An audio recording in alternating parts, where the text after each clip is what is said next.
بات یہ ہے کہ اگر امن قائم نہیں ہوگا تو پاکستان کا کیا میسج جائے گا؟ بہ سکتا ہے، اور یہ صرف خون نہیں بہے گا بلکہ بہت بڑے پیمانے پر وہ دراڑ پیدا ہو جائے گی کہ جو شاید پھر ریپیریبل نہیں ہوگی۔ بات یہ ہے کہ وہاں کے عوام میں جو نفرت پیدا ہو رہی ہے وہ اس نفرت کا ازالہ کیا ہے؟ ہمارے دوست لبیک والوں کو بھی مارو گے، بلوچوں کو بھی مارو گے، پشتونوں کو بھی مارو گے، پتہ نہیں کیا خون کا وہ لگ گیا ہے۔ باقی لوگ اگر بدنام تھے کہ یار بندوق کے دنی ہیں اور دہشت گرد ہیں اور مارنے والے لوگ، کشمیری تو بڑے شریف لوگ تھے۔ اس لیے ہر محب وطن قوت کو اس بات کو سوچنا پڑے گا کہ ہم امن کے لیے اپنا کردار ادا کریں۔ ہم نے آج ہم حاضر ہوئے تھے، محمود خان اچرزئی صاحب ہمارے بزرگ ہیں، پاکستان کی سیاست میں ان کا بہت بڑا نام ہے، بہت ان کا تجربہ ہے کہ ان سے رہنمائی بھی لیں اور ان کی خدمت میں اپنی گزارشات بھی پیش کریں۔ ہم نے ملک بھر کی صورتحال پہ بات کی ہے، بلوچستان کے صورتحال پہ بھی بات کی ہے، لیکن ہم یہ چاہتے ہیں کہ ایک نقطہ جو اس وقت آزاد جموں و کشمیر کے حوالے سے ہے اس کو ہی ہم میڈیا میں فوکس رکھیں۔ جماعت اسلامی نے پیشکش کی تھی کہ ہم اس ساری صورتحال میں کوئی میڈیشن کر سکتے ہیں، ثالثی کا کردار ادا کر سکتے ہیں۔ ثالثی کے لیے یہ بات بہت ضروری ہے کہ فریقین اتفاق کریں، کہ جن دونوں کے درمیان قضیہ ہو وہ اتفاق کریں، لیکن ہم اس اتفاق کو کب تک ڈیلے، یعنی اس کوشش کو کب تک ڈیلے کر سکتے ہیں اس بنیاد پر کہ کوئی دونوں فریق جو ہے وہ اس میں اتفاق نہیں کرتے۔ چنانچہ جب ہمیں جوائنٹ ایکشن کمیٹی کی طرف سے اچھا رسپانس ملا، خیر مقدم کیا گیا ہماری اس پیشکش کا، تو پھر ہم نے کہا کہ ہم اپنی کوشش کو شروع کر دیتے ہیں۔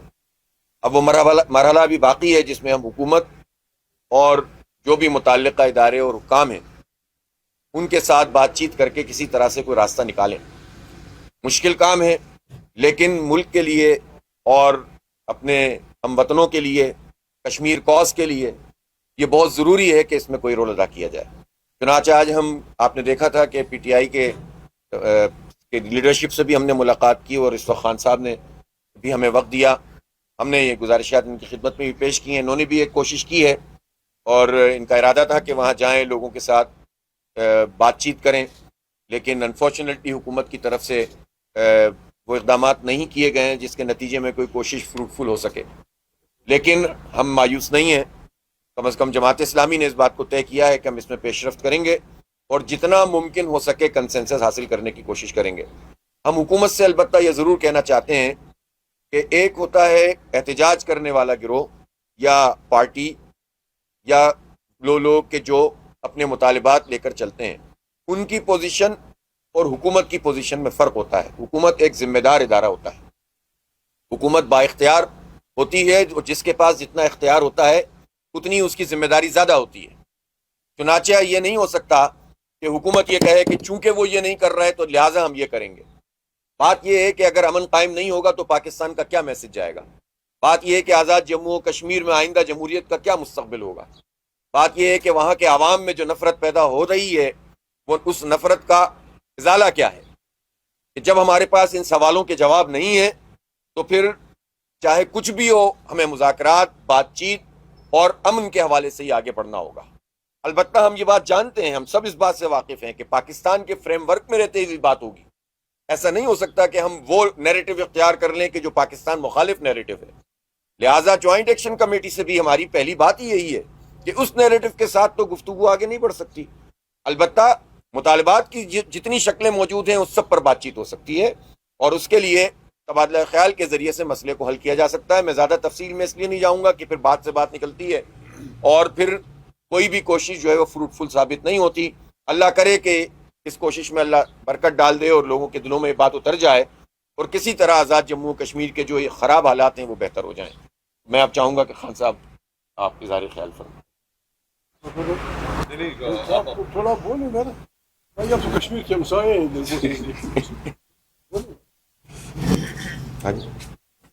بسم اللہ الرحمن الرحیم۔ جماعت اسلامی کے وفد کی سربراہی کرتے ہوئے آج حافظ صاحب محترم اچرزئی صاحب کے پاس اس گمبھیر مسئلے کے حل کے تلاش کے لیے تشریف لائے کہ جس کی وجہ سے اس وقت تمام پاکستانی ذہنی تناؤ کا اور تشویش کا شکار ہے۔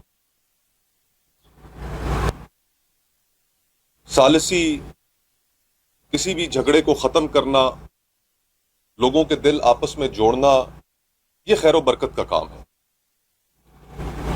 اس خیر و برکت کے کام میں ہم اصولاً آپ کی پشت پر کھڑے تو ضرور ہوں گے اور چاہیں گے کہ یہ عمل کامیاب تو ہو، لیکن اس میں کچھ چیزیں ایسی ہیں کہ جن کو ملحوظ خاطر رکھنا ضروری ہے۔ پہلی چیز کہ آزاد کشمیر میں مجموعی طور پر جو سیاسی عمل ہے اس کو اس حد تک داغدار کر دیا گیا ہے، اس کے اوپر سے لوگوں کا اعتماد اس حد تک اٹھ چکا ہے کہ آج الیکشنز ہوں یا وہاں پر حکومت کا قیام ہو، اس عمل پر وہاں کے لوگوں کا اعتماد باقی نہیں رہا۔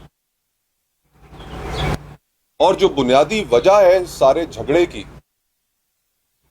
12 سیٹیں جو پاکستان میں مہاجرین کے نام پر جن پر الیکشن لڑا جاتا ہے، اور پھر انہی 12 سیٹوں کو آزاد کشمیر میں بیلنس آف پاور اور حکومت سازی کے مقصد کے لیے استعمال کیا جاتا ہے۔ محترم رانا ثناء اللہ صاحب نے آج سے کچھ ہفتے قبل اپنی ایک پارٹی میٹنگ میں یہ بیان دیا کہ جس سے معاملات بھڑکے کہ یہ 12 سیٹیں تو ہم پاکستان سے لے کر الیکشن لڑنے کے لیے نکلیں گے۔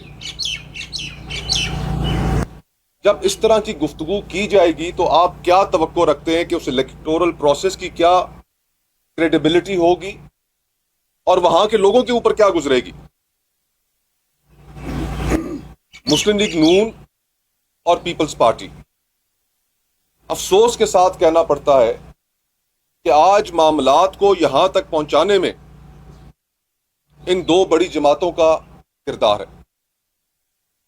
پیپلز پارٹی کی وہاں پر حکومت ہے، ان کے وہاں پر وزیر اعظم ہے، ان کے وہاں پر اسپیکر ہیں، ان کے وہاں پر قائم مقام صدر ہیں، ان کے وہاں پر وزراء ہیں،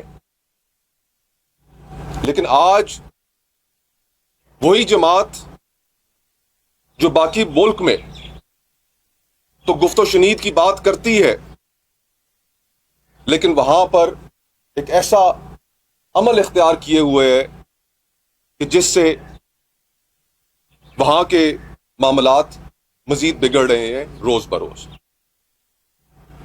مسلم لیگ نون کا طرز عمل آپ دیکھیے، خواجہ آصف صاحب میرے لیے بہت محترم ہے، لیکن انہوں نے جو 2 روز پہلے گفتگو کی، آپ لوگوں کو بجائے اس کے کہ انگیج کریں، دونوں جماعتوں کے قائدین، رہنما، حکومتیں مسلسل یہ کوشش کر رہی ہیں کہ کس طرح اس آگ کو مزید بڑھایا جائے۔ اب اس بیان کے بعد جو خواجہ آصف صاحب نے دیا، کیا وہاں پر جذبات مزید نہیں بھڑکیں گے؟ حکومتوں کا تو کام ہوتا ہے کہ وسعت قلبی کے ساتھ بہت سی چیزوں کو اپنے اندر سمو لینا، لیکن یہاں پر تو الٹا کام شروع ہے۔ یہ تمام چیزیں ہمارے لیے بہت تکلیف دہ ہیں، خصوصاً اس تناظر میں کہ کشمیر کی جو حساسیت ہے، اس حساسیت کو بھی مد نظر نہیں رکھا جا رہا۔